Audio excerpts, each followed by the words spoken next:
Mommy Dark Rose and Mommy Sabi. Ayan. So, hindi ko na alam kung tatawag ko sa'yo. Marami ka kasing pangalan. Yan. Happy birthday. I'm so blessed ako sa mga naging anak-anak mo. Napakabait mo, napaka-caring, napaka-loving. Alam mo kung gaano kita kamahal, gaano ka ka-importante sa akin.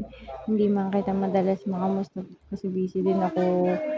So, hectic ng schedules ko. May alaga akong matanda na lagi may sakit. Tapos, yun lang. Lagi mong iisipin na mayroong isang kiti-kiting, simple joy, aka Justin, na nagmamahal sa'yo.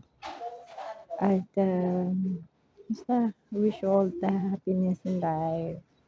Good health. Sana bigyan ka pa ni Lord ng mahabang buhay. Alam ko marami ka pang mapagpasayang tao. Alam ko ikaw mabait na nanay, mommy, ina, ng Perlas family. Mahal na mahal ka namin at